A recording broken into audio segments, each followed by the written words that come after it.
am I declaring that you're a liar? There. How do you like that?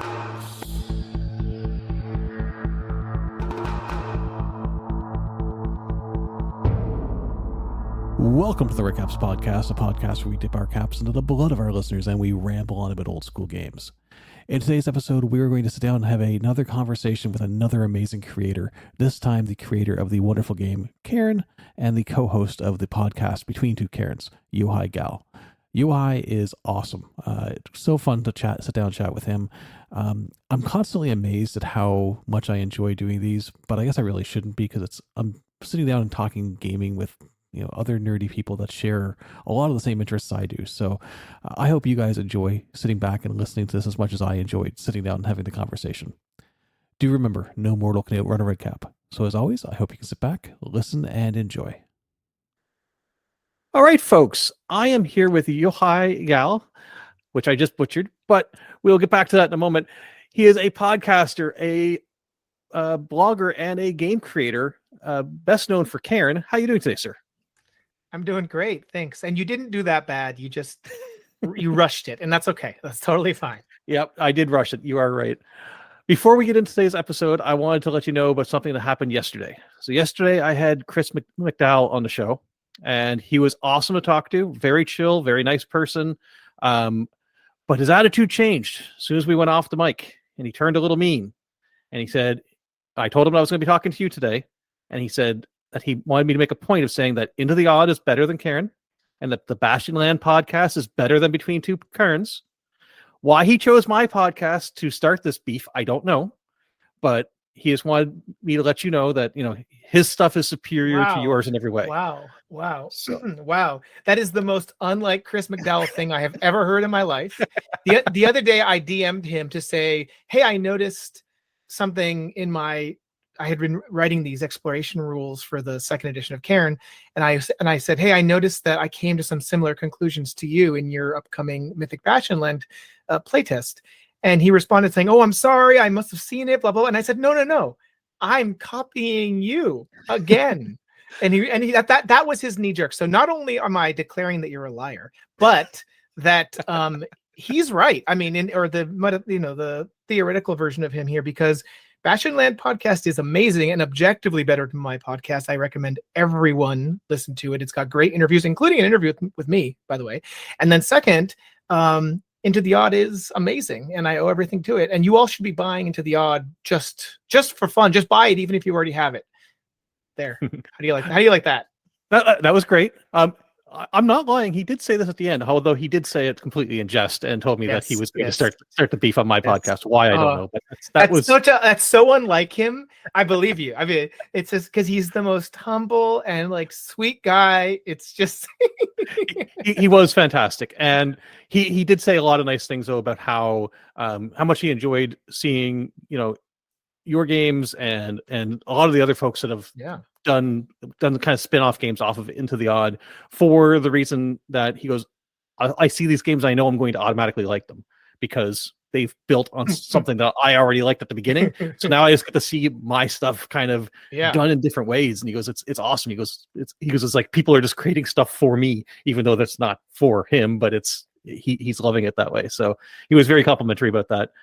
But your game is a mashup of Into the Odd and Knave. Why that name though? Why the name Cairn? That's a good question. I think we should go back to the beginning, Okay, let's rewind. So yeah, right, good. Please don't use sound effects. So all right. Basically, Cairn came out of a desire to run Into the Odd, which is my all-time favorite role-playing game system, obviously.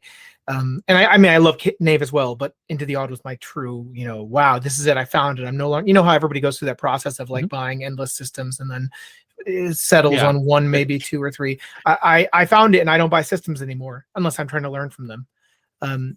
So I've made that decree a couple of times now, and it never sticks. Yes. That's also legit. I get it, but for me, it was I found Into the Odd, and its derivatives are generally the family I play in.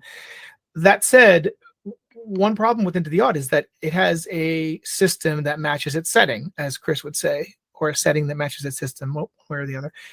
Into the Odd is either industrial or industrial plus electricity, you know, Victorian, steampunkish, depending on which version of Into the Odd you're buying. And that made it not difficult per se, but a bit imperfect for running a lot of these amazing fantasy OSR modules that I adore. So it became pretty obvious to me that the way to get Into the Odd but plus fantasy was to find another game that was hackable, like Knave, which is Creative Commons licensed, and also very flexible and light, and just sort of smash them together, you know. And Knave provided the inventory system, it provided the character generation, tables, you know, magic system to some degree, and Into the Odd is, you know, the chassis. And I kept basically every rule from Into the Odd Electric Bastion Land and just mixed it up with Knave where appropriate and removed the bits I didn't like. And the end result was, here's a toolkit for running, you know, OSR style games and adventures using Into the Odd. And to answer your original question, where did the name Cairn come from? Well, I couldn't use dolmens like Dolmen would because that was really the impetus. Was I love Wormskin, I love Dolmenwood, everything Gavin Norman touches is great. I even ran BX Essentials back in the day, but it didn't really work for me in terms of crunchiness. I have issues with math, and OSC is a light system. It is, but there's just a little bit too much there. And I really like the way Into the Odd emphasizes critical thinking and, you know, using lethality, and you know, removing two hit rolls is a brilliant idea. It makes it combat much more deadly. And there's also some other aspects to it that old school games don't usually have, that almost mimic story game ideas, although I think Chris would probably deny that. I mean, he wouldn't deny the similarity, but I don't think they have a root in those kinds of systems. And I came out of the story game and PBTA world. You know, I ran Dungeon World for years. I made a hack of Dungeon World, but I was never really satisfied with it. And when I went over to the OSR, there were aspects I missed from the story game world, including, you know, fiction first, sort of foreground growth, diegetic play, that sort of stuff that is really emphasized in story games and not so much in the OSR system. So that's a lot of spaghetti talk right there. What's the phrase? I said a lot of stuff, but the core answer to your question is I wanted to emphasize that you could use this to run stuff like Dolmenwood, specifically forest fantasy. I have a strong personal connection to forests. I live enshrouded by one, and I go through it almost every single day. And you know, it's one of those things that I really find gives me a sense of wonder in the modern world. You know, forests are terrifying in some way, and I really appreciate that games like, or I should say, settings like Dolmenwood not only provide a world to play in, but are rooted in real fairy tales and folk tales that you know, I also happen to love, while still making something new and interesting and scary without being edgy or obnoxious. I just think they're great. I cannot wait to buy the final Dolmenwood release, and I own every, you know, POD version of Wormskin, and I highly recommend them to anybody who can get them as PDFs now. So yeah, the answer is I wanted to run Dolmenwood. And it's funny, the guy who originally inspired me to write Cairn, so I have a friend who was asking me like, oh, what system should I run Dolmenwood content for in, and he didn't really care for OSC. He didn't really care for the Black Hack, and he didn't want to run some other stuff. He said, I just want to run Into the Odd. And that's kind of what gave me the original idea. And he hated the name Cairn, I think because he's from Chile and it was just really hard for him to say. You know, there's like the R and the N so close to each other at the end of the word. He hated it. He told me, I really don't like it. But the minute I thought of it, and I really did, it's one of the few things I've actually come up with on my own. The minute I thought of it, I knew that was it. You know, it's the same with the stupid podcast title, Between Two Cairns. I love that title, by the way, just because I can see where the root of it is from, and I was like, the first time I saw that, I was like, oh, that's. It makes you laugh. It makes you laugh. Like, it's not my idea. That was actually Brad's, and the minute he said it, I knew that would be the one. Despite the fact that I argued, you know, I don't want it to be associated with Cairn. It's not about that, but it's just so funny, especially if you know Zach Galifianakis' show, which if you don't know Between Two Ferns, just look it up on YouTube and you'll understand. Watch it. It's hilarious. It's so good. So you were saying that because I was going to mention about the forest cover. That's actually part of the reason I picked this background, because when I look at the cover of Cairn, I was like, oh, this is great. Because I like the spooky forest fairy tale side of things too. How much of, because you've done some adventure design stuff for Into the Odd, and I assume that you've got stuff that you're for your own game that you've been working on as well. How heavily into the creepy forest or the folklore side of things do you lean into that, and what's the most appealing thing of that? Well, I like a lot of things, right? So for Into the Odd, I wrote 2 supplements. They're both free. You can get them on my itch page. One is a Weird West adventure, and I love Weird West stuff. So I made something to fit that, and then I haven't really returned to that sort of universe. But I don't just love forests. I like science fantasy a lot, and especially like post-apocalyptic fantasy. I really like that. I think with forests, they provide a sense of the surreal that it's just easy for me to find them scary and enchanting at the same time. I don't feel that way about the ocean. The ocean is just terrifying. It really is. I grew up on an island, so for me, I get a sense of calm from the water. Great, that's great. Yeah, that's great. I can totally understand how somebody has absolutely the complete terrifying. Yeah, I absolutely terrifying. Thalassophobia, all that. I can't. Oh man. I also find deserts very inspiring for different reasons. But forests are verdant and full of life while still being kind of unsettling. And you referred to the wallpaper behind you. Yeah, that's a creepy forest. It's covered in fog, but it doesn't even need the fog. Yep. The forest around my house is during the day enchanting and nice. It gets dark, I am out of there.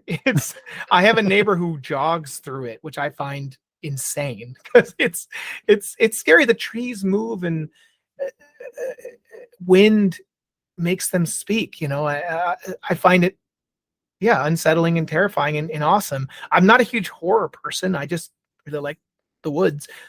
In my own adventures, like I'm always running something. I'm running something right now that's it's a playtest of an adventure I have written, am writing for the 2nd edition of Cairn. The box set's going to have an adventure, and it's not. There's no forest in it. there might be, but right now I'm exploring more kind of like an arid landscape, and some farmland, but it's a point crawl across a small area like a valley, and it has some fertile ground, but then where the player characters may end up is a lot more like the places that I grew up, which is Israel and California. In Israel, there isn't a lot of there's not a lot of megaliths, like Stonehenge or whatever. I mean, there's ruins like Jericho, places like that. But in California, there's this place called Vasquez Rocks, and you see it in Star Trek a lot. It looks like giant rock fingers. Different planets they've used it. Oh yeah, hundreds of times. My wife and I have this joke where we point out Vasquez Rocks because I've been there many times. When we moved to the U.S., I lived in L.A. and we went there all the time. And I keep thinking of places like that. They're arid and I think that's the right word, just empty of a lot of life, but menacing in a sort of empty way. And I like that where something beneath the surface is hidden and waiting, and forests have that too, I guess. Yeah, when I look at forests and even dungeons to a certain degree, I've heard it's kind of come up in different people's conversations recently. I don't know who kind of re-entered this into the popular mindset of folks, but people were describing dungeon crawls as kind of like horror games, and I can see where they're coming from on it. But I've never really considered it horror. It's more just the unsettling and the fear. Whereas I guess maybe the word horror for me, I usually associate. I'm not a huge horror person, so I associate that things like jump scares and your typical slasher type movies. So when I kind of bounce off the horror thing, it's more the unsettling and the unknown and the yes. spooky, I think is where I lean into with it. The weird. The Weird, yeah, or as another book I've got over on my side here is The Weird and the Wild, right? But great book, perfect for Cairn, I would say. yeah. So you mentioned that you were.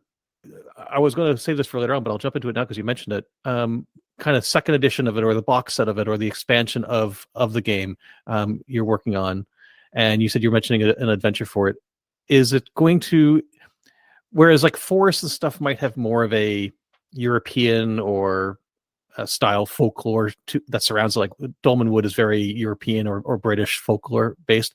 Are you going to incorporate more of like Middle Eastern folklore and what have you in that adventure? Yeah, it's a really good question. I've been thinking about it a lot.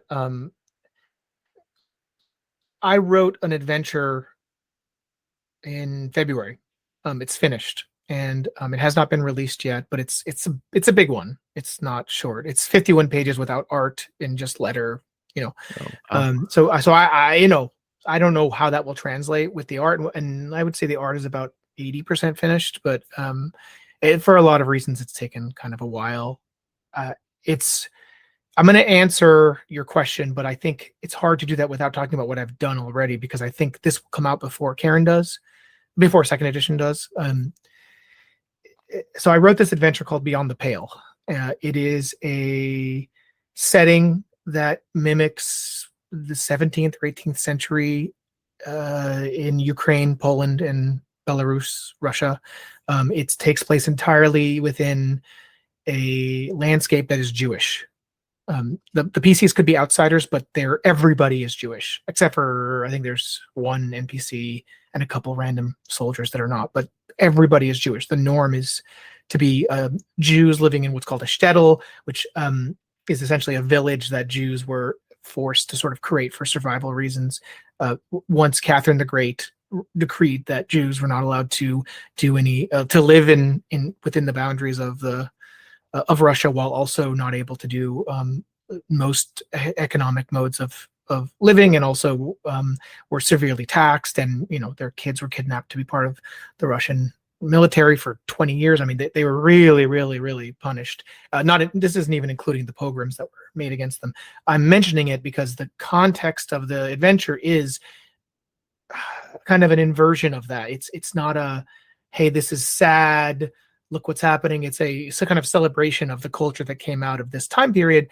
This, by the way, this area was referred to as the Pale of Settlement.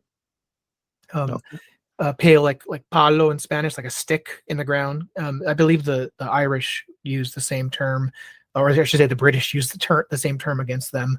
But for a long time, Jews were not able to, they'd have to identify themselves, and they couldn't make their own alcohol, and they had to stay in certain areas. And this takes all that and pulls from the literal thousands of Jewish folktales that I have read, and creates a sort of setting adventure for the player characters to find themselves in.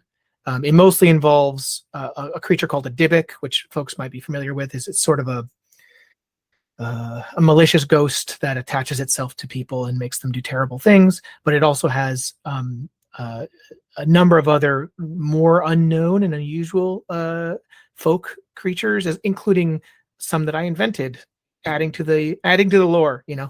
And it's a big thing. I've been publishing some of the art for it. I think it's incredible. I've built it only with other Jews. It's for a variety of reasons. I wanted to just make something, like I wanted to make something that was, Jewish but not made by non-Jews, just for once. And so I have no problem. People can use golems in their adventures. I don't care. It's just a lot of people don't really understand what it's all about. And but the adventure is going to be awesome. It's got like 2 dungeons. It's an overland crawl with all these kinds of weird things to uncover. I think most of it will be completely alien to people reading it, but not in like a bad way. Like I've shown it to lots of non-Jews. I have some friends in the religious community who have looked at it and given me great feedback on it. So I think it'll hopefully be at least accessible to non-Jews. But the reason I'm mentioning it is because I poured a ton of Eastern European and Middle Eastern folklore, specifically Jewish and Babylonian folklore, into that.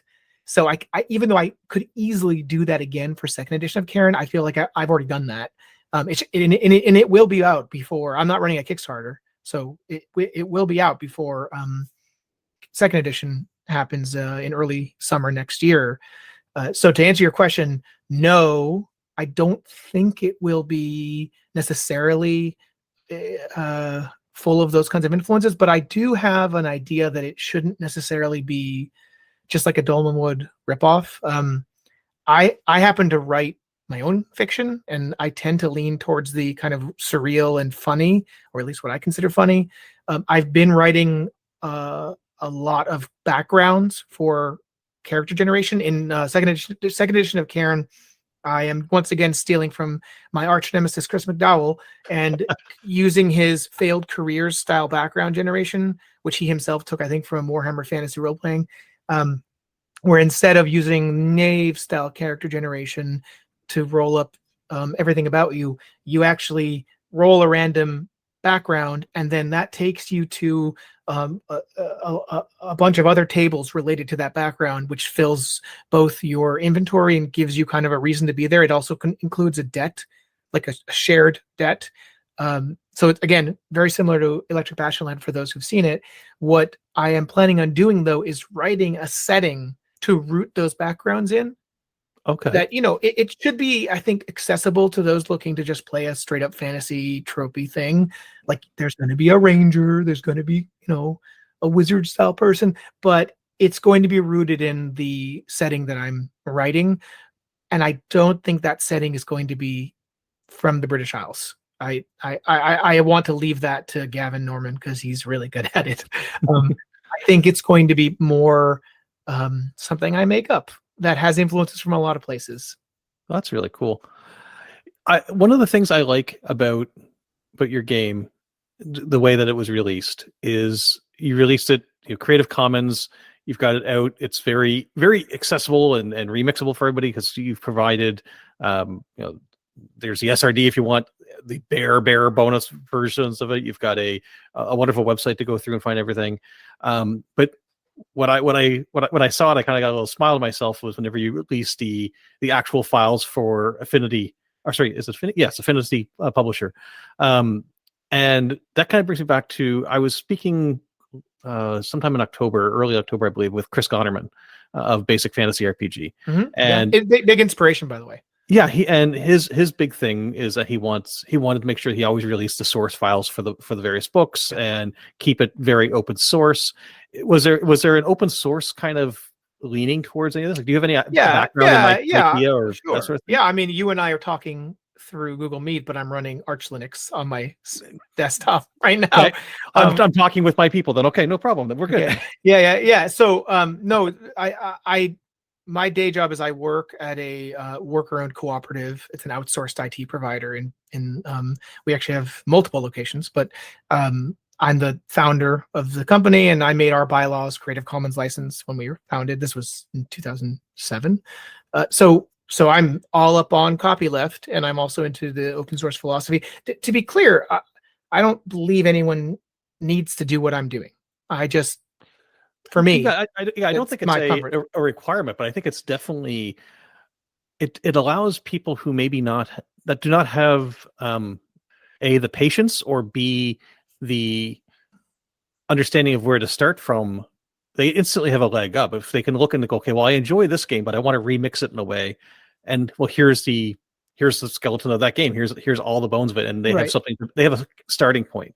And also it's I took it from other people. I mean, the games, Into the Odd and Knave are themselves the source, but Cairn, the actual original text came from Weird North by Jim Parkin, where I was an editor for Weird North, and it basically, instead of paying me, I told Jim, make it Creative Commons license, and I think he knew what I was doing. And I literally, the minute he was done, I took it and I just reworked it. So from the beginning, it was kind of a necessity. I also made it free because I don't want more customers. I have no interest in customers.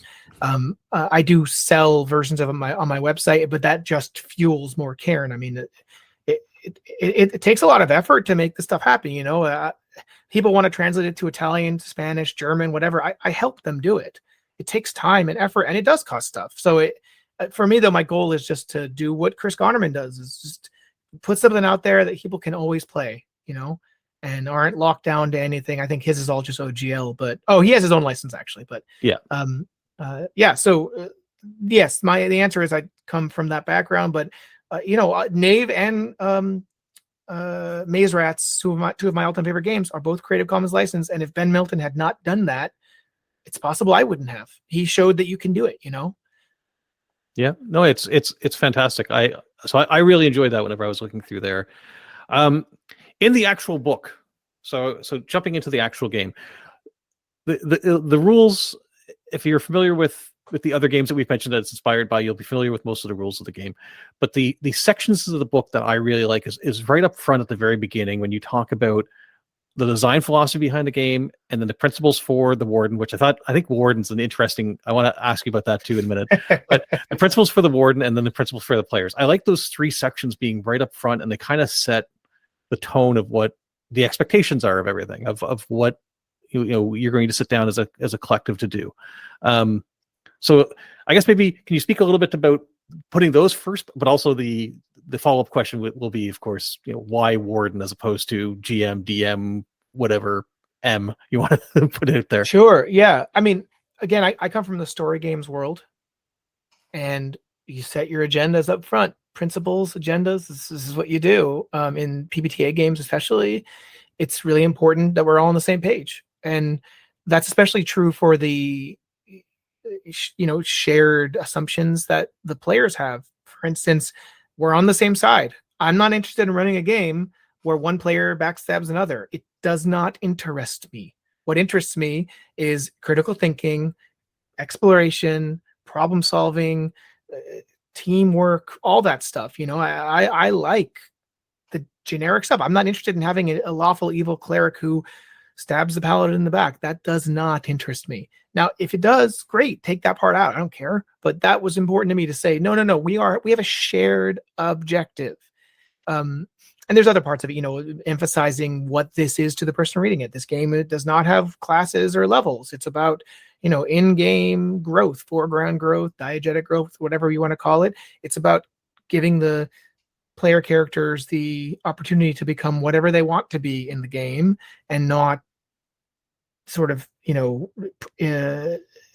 imprisoned in this trajectory that a lot of class-based games have. Now, of course, those games are helpful, and sometimes you want to play those tropes, and that's why I provided, optional gear loadouts. But in a game where gear is everything, what I always liked about Knave is you can just trade out your bows for some spell books, and now you're a wizard. So I always liked that. To get to the question of the warden, well, that's easy. Warden is a cool word. And I actually, the truth of it is, I know Mothership did it. I knew Mothership did it. I don't care that Mothership does it. I played in a Freebooters of the Frontier. On the Frontier? Oh, I always forget. Freebooters, FOTF. Anyways, a Jason Lutz Freebooters of the Frontier game. Not with him, but he wrote it, so people should look it up. It's an OSR style PBTA game. It's great. I played a class I made up called a warden that was a dude with a robe and a staff who guarded a forest, and I loved it. I thought it was so cool. I wanted to keep doing it. I love this idea of this person who just protects this range, and I know that's what rangers do, but the idea of like, no, they don't have to be like a dude with a bow and arrow. They can be a person who has a staff and no special abilities. They just walk. And I knew a guy, an older, he's in his 90s now. He's a German, but raised in Japan. He fled there with his family, or he was born there, but his family fled there when the Nazis took over. Very interesting person. And he has a plot of land in upstate New York that he bought after he retired, and has slowly just taken more and more of it from those around him. And all he does is protect it. He just wanders it and protects it, and stewards it. And I just kind of like that idea. And I think about him when I think about wardens now. I think about this old German guy with gray hairs who spoke Japanese, So yeah, to answer your question with an even longer spiel, it's because it's a cool word. And that story I just told you. One more thing. The the idea of providing the players and warden with equal principles, I wish more games did that, because it sets expectations for how you're supposed to play at the table. And I think in the OSR community, we kind of assume people are there for the same reason, and they are not, especially if they didn't grow up in it, Yeah, no, I agree. I also think it's important because you often see, like there's some sort of, there's a difference in power between between the GM and a player when it comes to how the game is run. But I often feel there's also a way more imbalance of who gets viewed as having responsibility. Like often you hear right. Oh, there was terrible GMs, or the GM did this wrong, or right. And sometimes maybe that is completely accurate and true, but I think there's also a lot of times where there's no sense that there's any responsibility on the player side for how things go, or trying to make their own fun of things. So I kind of like the fact that there was something up front that said, hey players, yes, there's a game happening, but here's the things that you need to be aware of and need to be considerate of as well. Well, right. And there's stuff in there like, the players should use, like, a knife to the throat will kill you. Doesn't matter what your armor is, or what your dex is. Like that kind of stuff should be up front. I think people just take it for granted, especially if they're coming from 5th edition. Goodness. One more thing, you can't use the term DM because it's trademarked. But so I think we're all kind of forced into this GM ref stuff. Yeah, exactly. I was actually I've on my notes for potential future episodes, I was going through and just noodling the idea of how everybody says that the referee is a referee or is a judge. And I just like both terms because I think it's not. I think they're an arbiter, which I know is I'm splitting fine lines there, but sure. No, I get it. I agree. Yeah, I think arbiter is a better word than either judge or referee, but sure. Yeah, I don't know if that'll ever actually become an episode. It's just a note I have written away that's been noodling. You were mentioning on the second edition that it's going to be a box set, so obviously you're going to be expanding beyond the incredibly brief amount of pages on the current edition. Will there be a larger bestiary? Because I went through the website and I can see that you've got a lot of more monsters listed there than what's in the book. There is a red cap missing. I'm just putting that out there. Like, there's no red cap. So I immediately closed the website and considered canceling the interview. Yeah. But, Can I tell you, I actually have stats for a red cap that I used in a game. Stats. I have never added it to the website, but I do legit have in a campaign I ran 2 years ago. I made a red cap stat block. I will send it to you after this is done because you might think it's interesting. Very good. But yeah, so is there going to be a larger monster book available with the second? Is it going to be called second edition, or is it going to be? Yes, it is. It's going to be called. Well, originally I was thinking of calling it something like, how Into the Odd had Into the Odd Electric Bastionland. Right. I'm not really clever enough to come up with a cool name. Hey, if someone has it, let me know. The rules will be essentially the same.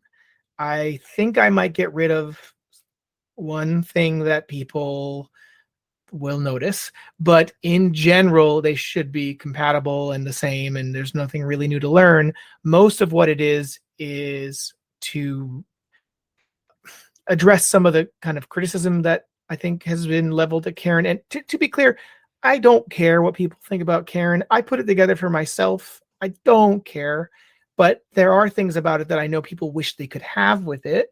And one big kind of critique has been, oh, well, there's no forest setting. Well, that's because I put it all on the website, but sure. Okay. That's fine. Like, I mean, I just wanted to get it out there, and I was a young, my young dad and didn't really want to spend a bunch of time on extra stuff, but sure, I can make a forest setting. So I'm going to address some of the kind of themes in one way or the other, even if that means not actually having a forest. But the bigger issue is there are certain types of rules that are considered sort of de facto. They're always there in every game, right? There's wilderness exploration rules, there's dungeon exploration rules, there's carousing rules, gameplay.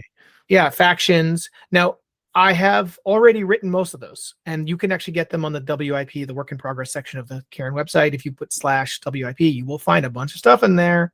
That's the big part, is like, basically coming up with the Yochai version of these common rule sets, which is like, how does wilderness exploration work in a game that emphasizes what Cairn emphasizes? Well, you can go and look yourself, because I think it's pretty good. But the other big chunk of it is giving the players their own kind of book. So when they sit at the table, that's all they need to play. And it includes character generation and items and spells that they might need just to get started. Just their own little things. And then I want to make it like, wicked cheap. So you can add one more for like $1. And then, you get the box set, you're just like, here's 4 of them. I hand them out. And then I still have a kind of warden's manual to rely on for all this other stuff. You've gone full mass there. It's going to be wicked cheap. And oh, Massachusetts. Yeah. Oh yeah, yeah. It's true. It's interesting that you're going the multiple booklet way, because I see people switching back and forth. So like when I talked to Gavin, he was saying that he's not sure really which one is more popular. He hears it from both sides, whether it's he's right. homes or the individuals. When I was talking with Matt Finch, he's going to be releasing a new version of Swords and Wizardry in the new year. And he was also debating whether he goes multiple booklets or back to a single tome as well. My personal preference, for my version of OSC, is I have the newer advanced dual tomes. I had the smaller books before, and I gave those to somebody else because I found I don't know, I didn't find I was handing them around the table as much. I see. As much as I think they were intended to be, and it ended up me being like, oh, I need this book, and then I need right. Well, see, I don't want to do that. So okay, to be clear, there's a couple differences with OSC. The books are significantly larger or longer and hardback and more expensive, and they're not all for players. I would just have a book for the warden, maybe 2 depending on what I end up doing. I'm still figuring that out. And then these like little zines you can hand out, you can make 1 million of, that have the most basic rules and the character generation bits. And this is actually the reason why it needs to be why you need multiples. I am completely ripping out the way character generation works, as I said earlier. So you're going to need a book with the character backgrounds. And I was thinking, if you're able to do it where it's print on demand, or print at home type idea, yeah, sure. Then have the character sheet built into it and make that the character sheet. So you hand the person the book, and the front page of it is the character sheet, so to speak, maybe. Yeah, I thought about that. The only problem with that is, what do you do after the character dies? Hand them over another one. Have another one given. Yeah, it seems a little wasteful. But if it was like a page you could easily rip out, like I read a module recently where it had like tear out sections, and I thought that was kind of cool. But yes, it's something I'm thinking about. I guess am I allowed to say this? I am going to be printing these through LFOSR, who does I think deluxe Cairn print. I love all of his stuff, and he knows a lot about this, and we've talked a lot about different options. I think we're going to go with zines specifically because it keeps costs way down, and they're rad as hell. I look at the old Traveler books and the Little Brown books, or the Little Black books and the Little Brown with the OD India ones. Yep. And I think that's really great. And I'm not doing it for nostalgia. I think there's a portability to it. There's a cheapness to it. And, it's kind of finding that in between, where affordability and accessibility meet, or I should say accessibility and quality meet. I will probably have multiple versions. I'm still planning on releasing it for free. It's still going to be POD, etc. So I will hopefully be able to reach as many people as possible. But in terms of having a cool box set that I can sit down and go, here are a couple of inexpensive zines. You just take those and run. Here's some character sheets I can tear off for you. You're good to go. And then there's a separate book that has everything the warden needs, which is advice, foreground growth examples, tons of spells, tons of monsters, how to generate a setting. I have a lot of stuff on the website. Probably all of that will go into the warden's manual. So yeah, that's kind of the way I'm looking at it right now, is like a dedicated book plus smaller zines. I would love to go pure zines, but it sounds like that will be difficult unless I make 2 zines for the warden and 1 to give out to the players, which doesn't make sense to me. Anyway, yeah, so that's what I'm thinking of, and I'm probably going to be as cheap as I can about the boxes, because I hear that that's the hardest part. So yeah, I've looked into doing, just because of the various collections of zines, especially things like a lot of Gavin's stuff, as more of the carcass crawlers are coming out. I was thinking of building my own little box just to keep all those in. And yeah, I can see if you were doing that on mass, it could get pricey if you're not doing it just the right way. But yeah, I'm interested to see what comes out. I do like box sets. I've got way more games I will never play. Like I've got Pathfinder beginner box sets because I just like the idea of the box. The box, yeah. It's like a weird compulsion to buy things like that. I shouldn't do it. So last month with a bunch of different podcasters, we were doing what we called OSR October, and we were talking about trying to put out some of the positive sides of the OSR and things that we enjoyed from it and what have you. And that's what kind of kicked off. I had done a couple, but I hadn't really done very many interviews prior to last month. It was mostly, theory crafting or me talking about games I enjoy.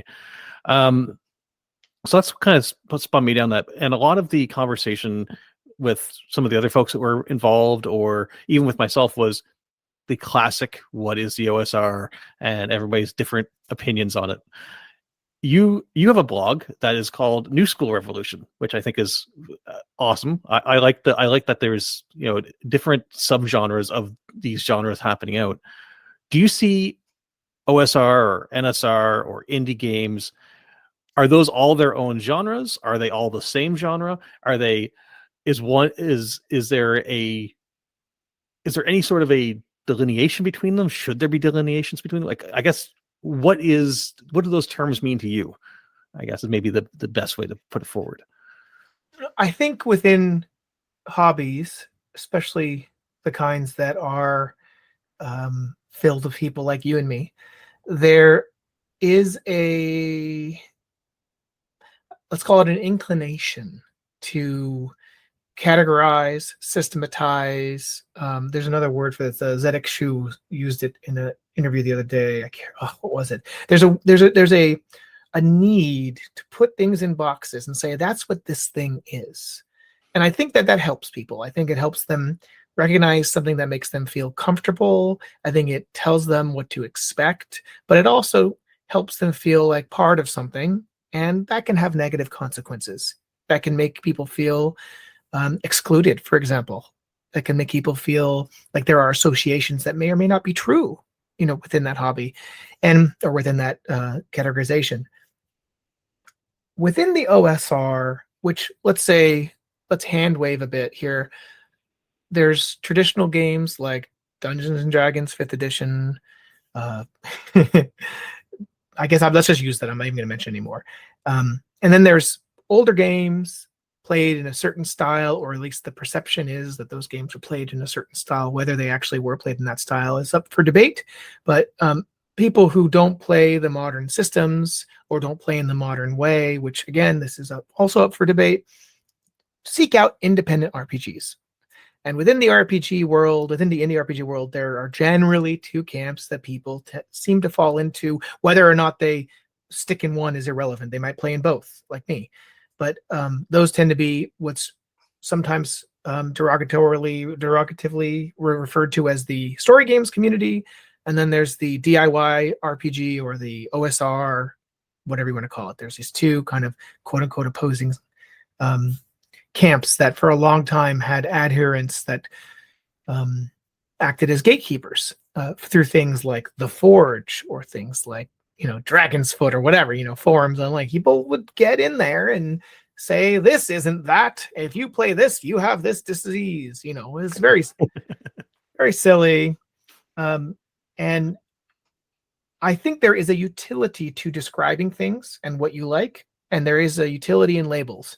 I think they are ephemeral, mercurial. I don't think they belong to anyone.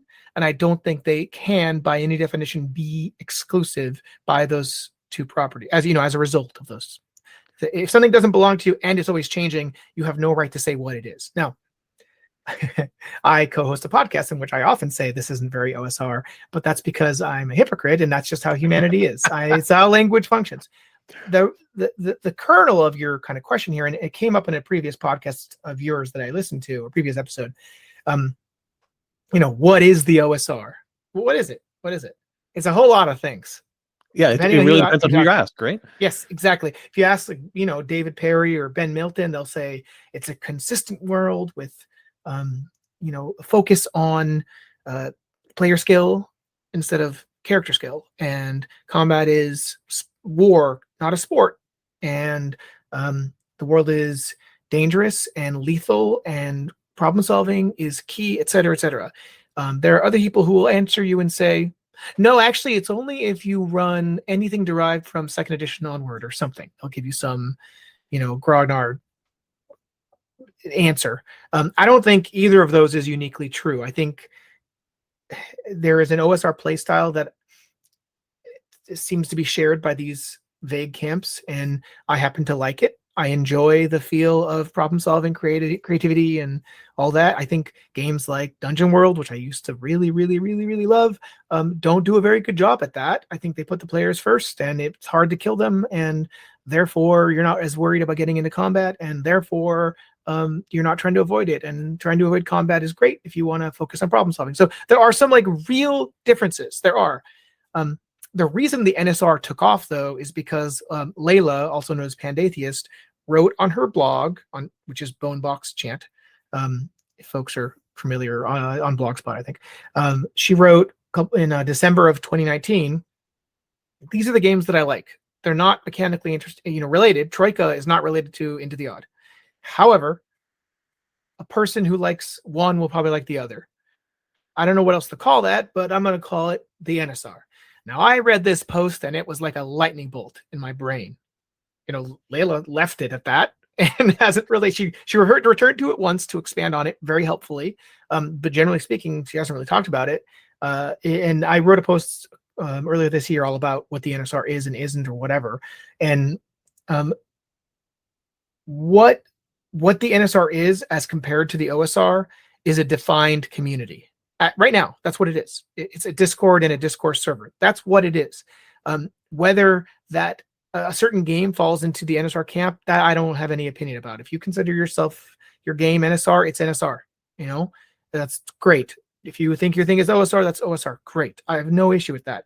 What I got really tired of was being told that my game was not OSR. This happens all the time, actually. Even now, I'm on the OSE, or the Necrotic Gnome Discord, and sometimes people will mention Cairn, and there are people, including people who literally inspired me to write Cairn, who their principles that they, put on their blog went right into the writing of Cairn. They call it not OSR. And I'm like, dude, this is why I have another label, because I was tired of being told my thing wasn't the thing that I thought it was.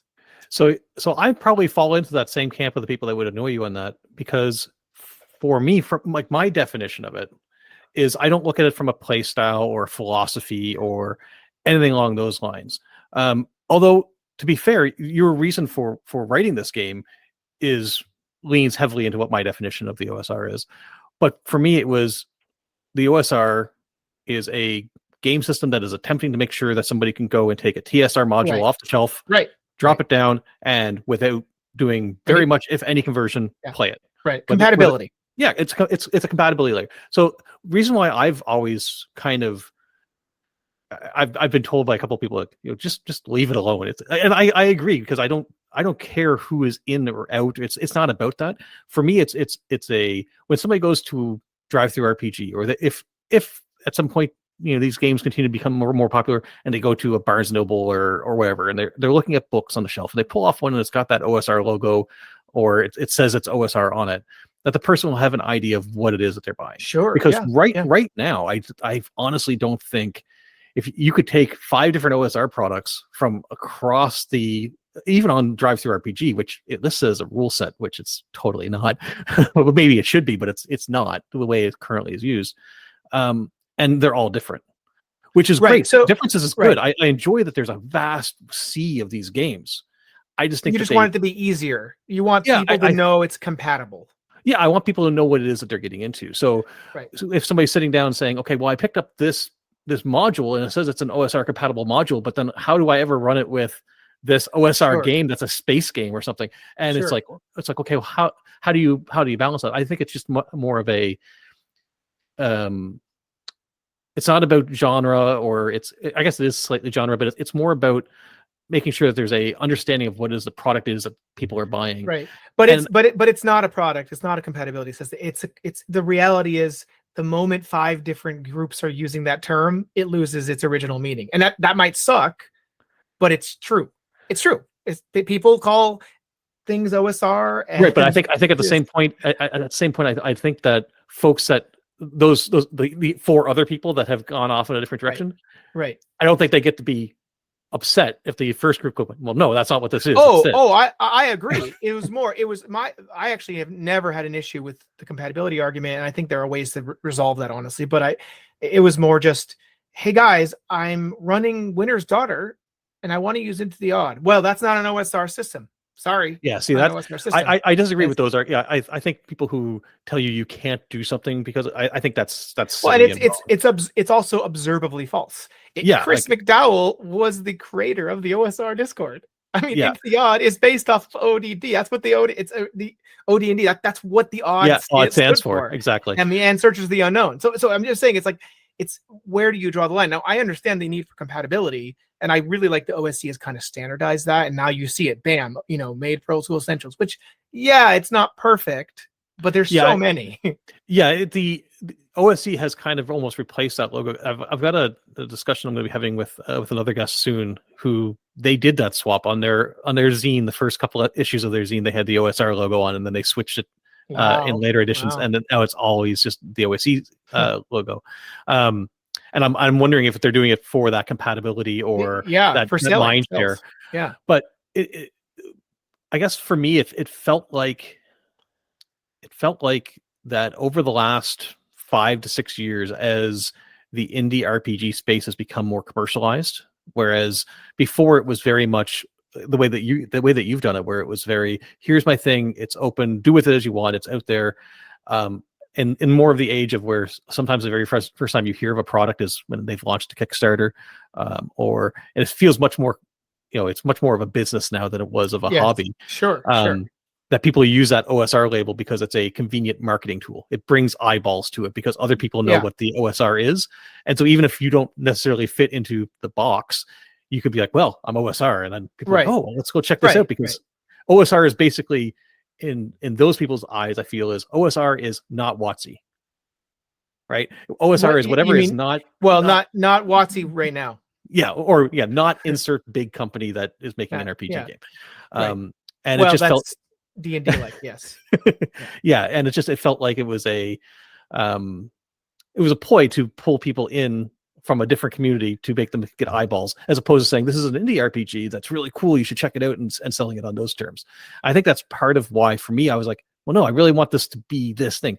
Obviously, I nor nobody else is the. I mean, it's past us. Exactly. The bird has flown off. But people always say, "Oh, why do you have to create more labels?" This is why. Yeah, I think why people are like, "Oh, you need another." Oh no, I got to remember a PO. First off, it has never been new SR or new OSR, whatever people say. It has never been that. No one ever in the new school community has ever used new with his NU ever, just to be clear. I think that's a derogatory thing on it is. I agree. But I have seen, POSR and other things like that. For me, what made the NSR special was its inclusiveness. That was it. It was just trying to be inclusive. Like, people join the NSR Discord, we have very strict mods, some would say heavy-handed, but our policy is to make what many have referred to as a extremely non-toxic community.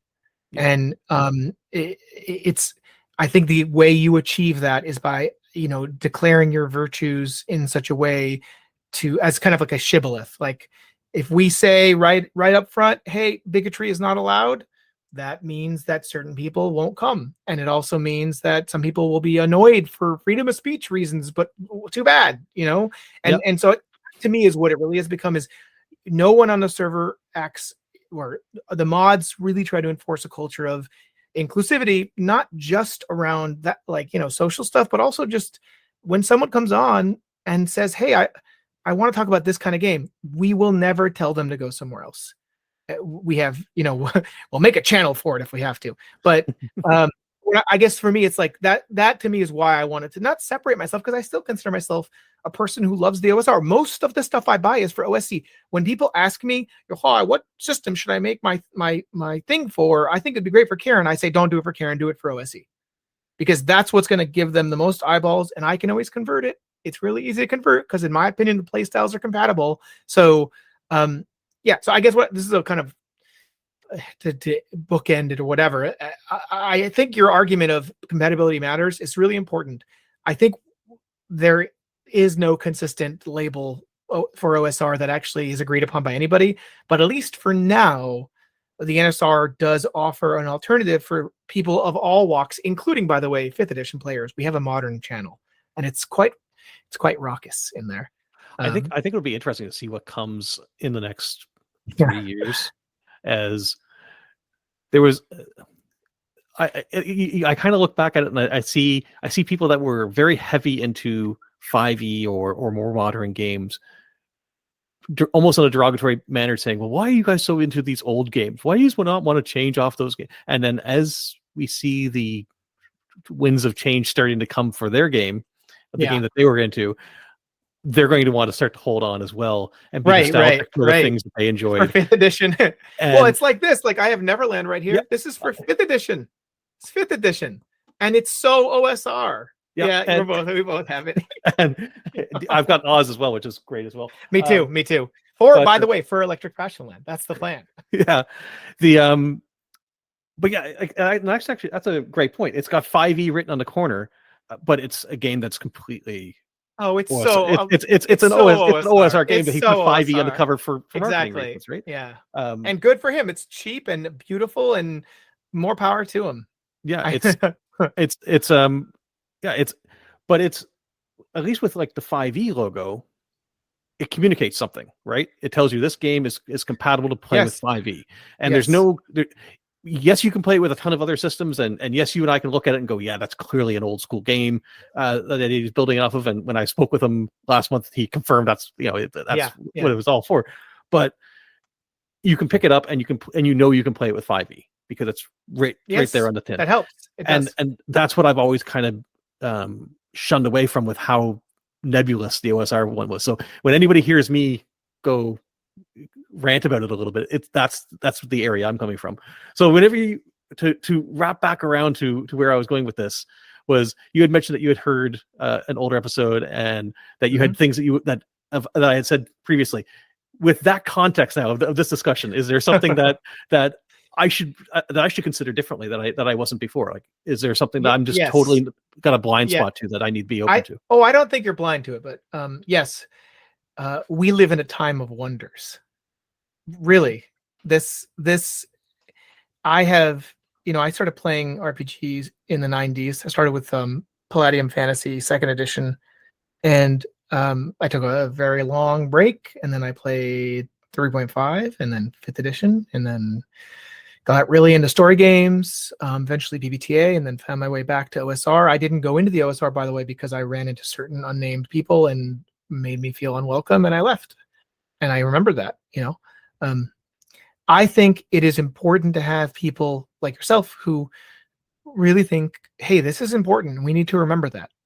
Let's call them conservatives, for lack of a better term, but people who see the utility. Let's use wardens. Doing things. Beautiful. I love it.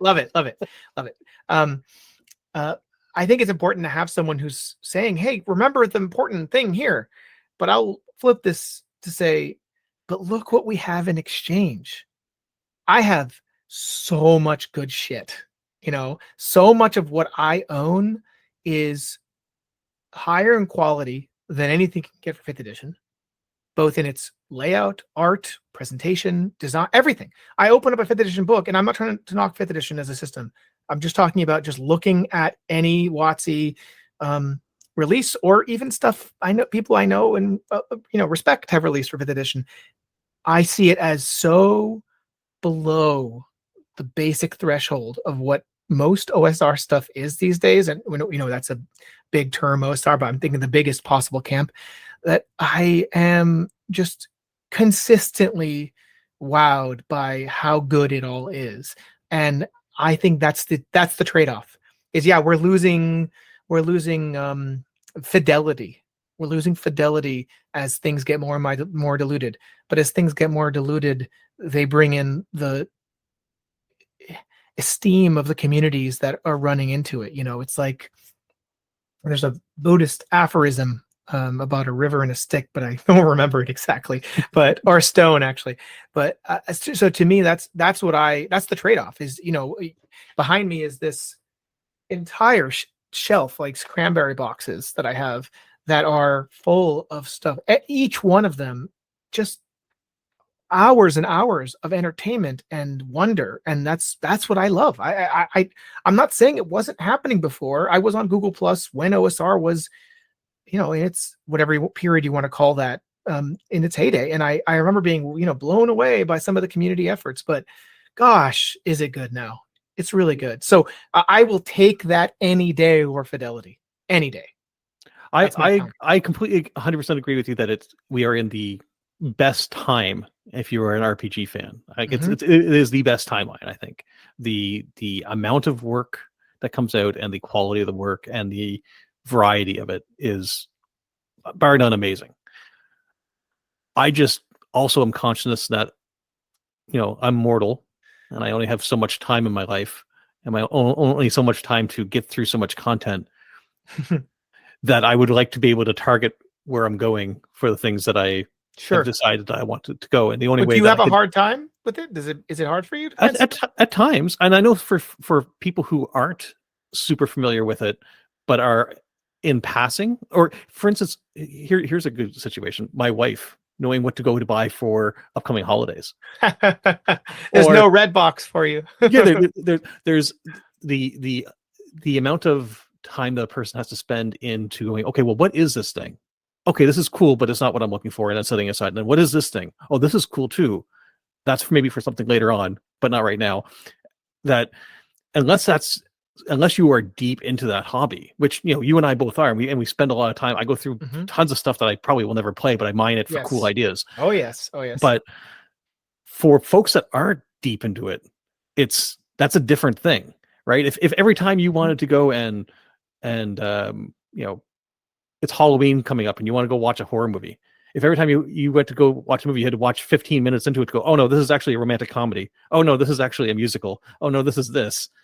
You get very frustrated by it. And that's kind of where I'm at with it as well. Is that the irony here though, right? From the outside in, as someone who runs let's say like Cairn has 40 something adventures for it. And they're not a lot. They're not long. Most of them are very short. Right. It has far more conversions on the website than legit adventures. Now I'm putting Mausritter out of this because Mausritter has 300 because my goodness, whatever they're doing, keep doing. It's just, there's this concept in Hebrew, filgun, that means to have happiness for someone's success without any selfishness. That is how I feel about it. Isaac Williams, if you're listening to this, you have my greatest compliments. I'm so another Into the Odd game, and it's so successful. It far outstrips Into the Odd itself, first off, but also Cairn and every other. It's so cool. But putting Mausritter aside, there is so much more stuff for the stuff you like to play than for what I like to play in terms of actual like systems written for the system that I play. Like I just assume I'm going to have to convert something. So I understand why it can be frustrating for you, but on the other hand, you are surrounded by stuff that you can run. I don't even have that. So I understand where you're coming from, but I guess I just take it for granted because I always have to convert, Right. And I don't think, I think you can have both. So I view it as a, for me, the hitch comes from the classification for the basic compatibility. And then the resentment comes from, not the resentment, that's maybe a bad term. It's not really resentment, but it feels like it's like a mild resentment. Let's say like the resentment light comes from the fact that it feels like, oh, you're doing it because for marketing. Like you were doing this not because you really give any care about this. You're doing it because, oh, that gets eyeballs. which, we live in a world where it's attention, where attention is what the biggest currency is. So I understand it and I get it. It's just Sure. I'm like, yeah. Like you get that kind of moment of there's I've seen the Ogre and OSRIC and BX compatible. I've seen a lot of. I really feel like OSC compatible is the number one thing now. Yeah, and it's I love it. I think it's great. I just wish the only reason I cling to the OSR name was kind of the same reason that you like the open source thing, and the same reason I do, is that it's not controlled by one person. I think Gavin's great. And I have zero doubts that he'll ever do anything sure. wrong. Yeah. But I like the fact that it's not controlled by a. So something that said like OSR consortium and it meant compatibility and for me, whenever I talk about it now, like what I've decided after coming out of OSR October, the way I viewed it is, because most people there's no agreement on it, I'm just going to start saying BX compatible games. That's what I say. Legit. And for me, that covers what I need. But now you just got to get everyone else to do it. and good luck. Good luck.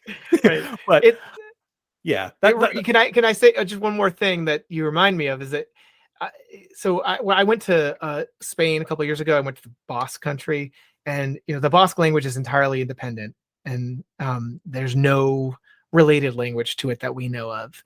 And when they were allowed to start speaking Basque again after Franco died in the 70s, they had to quickly come together and pick one specific Basque variety, and that was going to be the only one spoken. And people had this like Congress where they met and they fought and they cried. People cried when they lost the vote for their specific variety because they knew it would die. And I feel like that's kind of what people think is happening with OSR, when I see it as, OSR is dead, long live the OSR. It's constantly renewing itself and having, there's a marketing front, and there's a compatibility aspect, and there's a play style, and there's community. I that's going to go on forever, and in 10 years the OSR is going to be something even more different. The compatibility thing will probably still be around, but I'm looking forward to not having those arguments, because I would rather just say, hey, I play adventure games, indie RPGs, compatible with anything. All right, I've got two questions left for you, then I'll let you get back to your day. Okay. So the first question is about a game that, well, maybe I'm re-kicking the can of worms, that I don't think is an OSR based game, but I think you tell me a little bit about it, and that's the dungeon game that you've created for your young one. Yes, I played it yesterday and the day before and the day before that. So the dungeon game, which, by the way, I used the second edition rules for it, which I have not published, although you can find them if you know how to sleuth. The dungeon game came out of a desire for me to play an RPG with my then 4-year-old. He's now 5.5 and still plays it. I wanted to build a kind of maze with these wooden blocks I had purchased after watching this Questing Beast video, where he said, you can make a town out of your little blocks. And I don't use miniatures, but I didn't even own any miniatures, to be clear.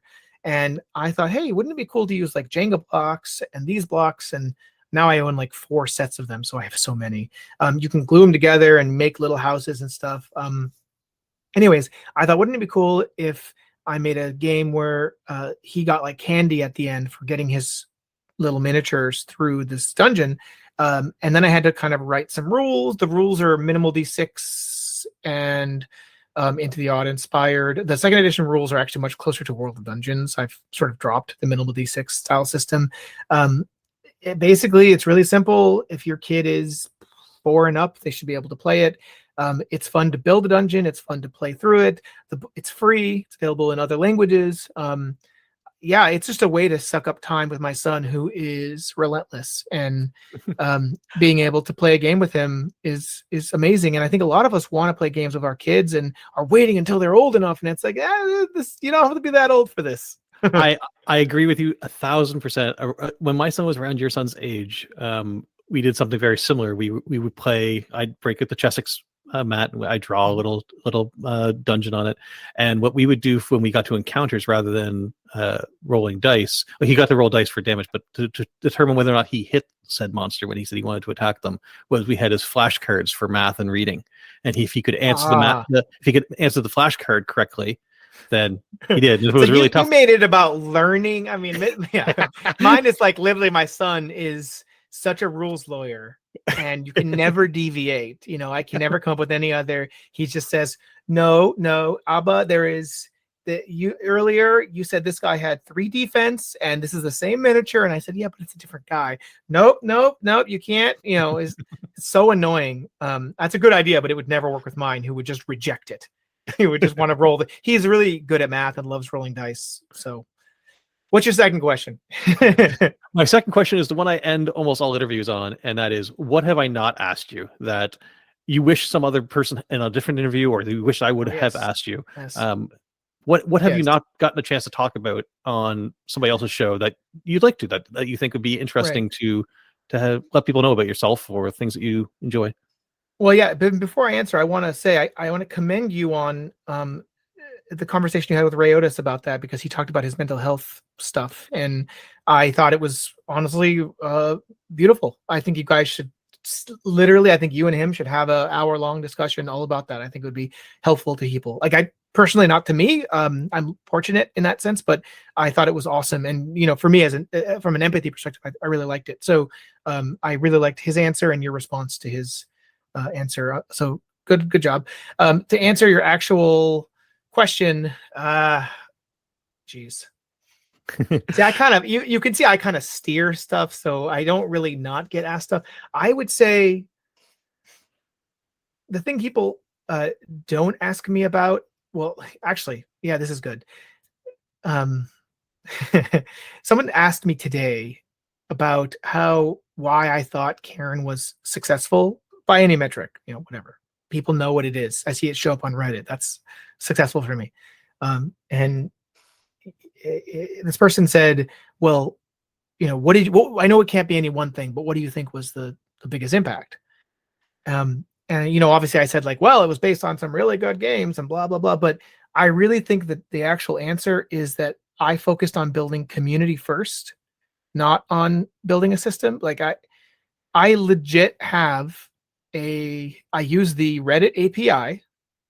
And when someone asks questions that I think would lead them towards finding an answer that I think they were looking for, in this case, Cairn or a similar system, I go and answer them on Reddit. If you go and look at my Reddit history, it's like 99% me trying to help people find actual answers to their questions and 1% about worker cooperatives. But the 99% about RPGs, it's always like, look, someone's asking a question and I don't want them to be felt left out, and I want to help them. So most of my like Reddit responses and responses on Discord and Twitter are trying to help people find a place that makes them feel welcome and also lets them play the way they want to play. Equally important. And what I wish people would talk about more is how important community is. And the best example of this, to bring this all back, is my good friend Chris McDowell. Oh, I'm totally gonna bug him until he listens to this. You mean one of the great fierce rival and hated fierce enemy. Rival? Sorry, yes, arch enemy.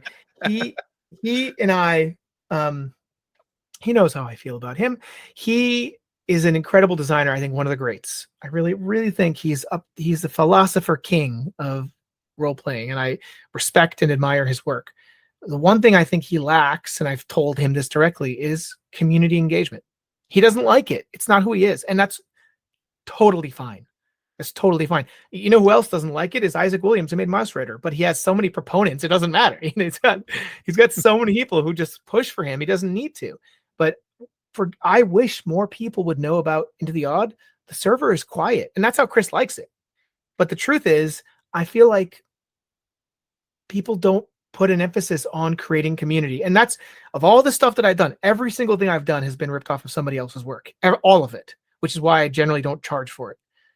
The one thing that I can do that I think makes me different than others, and I'm not trying to give myself a pat on the back, I just think it's something I've noticed, is other creators, I should say, is that I care a lot about community and making community and building community. And it's not about freaking marketing. It's about actually making the effort. You know how many languages Cairn has been translated to? It's like 13 at this point. And it's literally because I reach out and say, will you do this thing? I'll help you. I'll help with the Spanish one. I'll help you with the French one. Whatever you need, I'll make it happen. Do you want your own C name? So it says pl.cairnrpg.com. I'll make it happen. Oh, you don't know how to do that on GitHub? Let me show you. And you do it again. And again, I'm not trying to give myself accolades. I'm saying I don't think people do this. People should reach out and help others. That's what you should do. If you want to make the community better, every single day people are waiting for it. Every single day people are waiting to be helped and having their answers not, or the questions not answered. So what I would like to see more of and what more discussion around is just what goes into building community, what goes into fostering a non-toxic and fruitful creative atmosphere. And I mean, my impression is that many places just don't even take it into consideration. Many forums and creators just don't take it into consideration. So yeah, that's the thing I would want to talk about that people haven't asked me is like, how did you make the NSR what it is? Because yeah, a lot of people made it what it is, but it's my damn URL. There's a reason. Yeah. It's because I put a lot of energy and effort into it. And yeah, I wish there were more people doing it, because then it would be easier. I wouldn't have as much work to do. I am lazy, ultimately. That's what I'm trying to say. So everybody needs to get out, start reaching out to folks, and remove some of the load off of you. Yeah, if other people, anyway, to be clear, so like I'm currently the owner of the NSR Discord, and I have tried multiple times to give it to other mods. I'm like, I don't want to be owner. I don't want to be owner. I don't want to be owner. And they won't let me. They won't let me do it. And it's annoying. I don't want it. You know, the best thing you could do is that, like, the thing that would make me more happy than anything else is for someone to make another NSR Discord that has the same values. And I'm not on it. That would be amazing. You know, when I see people hack Cairn, I'm like, dude, make me the thing so I can. I'll stop playing Cairn. I'll play your thing if it's better than mine. You know, make a Vaults of Varn Cairn hack. There it is. That's what I want people to do. Make a Vaults of Varn Cairn. Do it. Then I don't have to. And where should everybody go to find this community and all of your stuff? Like, so where does everybody go to find all your things? And we didn't really even touch much other than, you know, comment on how clever the name is, but the podcast that everybody should listen to, definitely more so than the Bastionland one, because, you know, that's whatever. But where should they go to listen to yours and find all your links? Well, you can find both Between Two Cairns and Bastionland podcast on most podcast services. I have put it on basically everything. So if you're on Apple, Google, Pocket Cast, Spotify, it's there. Between Two Cairns is just an OSR review podcast. Basically, it's weekly. It's with Brad Kerr, who you might know from Hideous Daylight and Wyvern's songs. Not Wyvern, it's Wyvern. But yeah, he's an incredible designer and he's a good friend. And we have arguments. So you can find that on any podcasting service. You can find, I don't blog that much, but I put mostly announcements and random stories on Between Two Cairn, or I'm sorry, on newschoolrevolution.com. So that's newschoolrevolution.com is my main website. The Cairn website is cairnrpg.com. You can find the game files right on the website in a Google Drive folder. You can also find it on itch and on Drive-Thru. Into the Odd actually has its own system now, by the way. And thanks to Colin Lesueur, who did Rune Cairn, which is a cool Cairn hack. You can now find it on Drive-Thru in its own category with Into the Odd. And you can find me on, for now, on Twitter at Yochai Gal 1. It is going away, so you'll probably find me on Mastodon, on co-host. But the last thing is, if you want to get on the NSR Discord server or the NSR Discourse server, they're not the same thing. One is a website and one is a Discord forum. Well, yeah, one's a forum, one's a chat thingy. The forum is at discourse.rpgcauldron.com.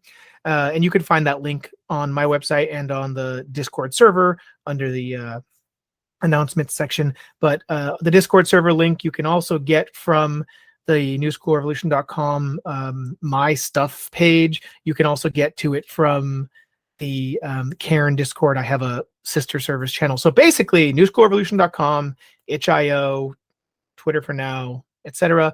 Yeah, and I really appreciate you giving me the time to talk about all this stuff. Please. No, it was fantastic. I'll have all the links to all the stuff down in the show notes, and I hope you and I can come back and talk again. I'd love to talk sometime in the new year. Kind of what you just alluded to there at the end is what's going to happen. Where will the gathering place be for all of this in the near future? I think do it. I'm involved. Do it. Yes. I'd love to have that conversation with you. I think I'm going to probably save it till the new year, and let's see how December implodes or explodes or Oh goodness. fizzles into Yeah. nothing. But I have many thoughts on RPG communities. Oh, actually, if I could use this to platform one thing today, which I know this will air later, but today I tweeted out a request for folks on Twitter who have created a Mastodon account. Mastodon is a alternative Twitter, let's call it that, who have created user accounts for themselves and feel like being public about it. They can fill out a form, and it goes into a Google Sheet, which you then just download and upload to your Mastodon account. You import in. So if folks are like, man, I just want to import all the people I follow, there is a way to do that. But this way is to like import people that you might not even know are out there. That's my effort to save the niche discoverability. community. The biggest issue with Mastodon, and I've got a Mastodon account as well. I run my own instance because I just thought that's how we should be doing it. But yeah, the discoverability is probably the biggest barrier to entry for people coming in new, because they're used to having everybody's in one site. Right. Well, I mean, in fairness, Mastodon is kind of like an email address, right? You can still talk to others, but whether you you have to know what that email address is. Yes, exactly. Or they have to be like, referred. I'm on dice.camp.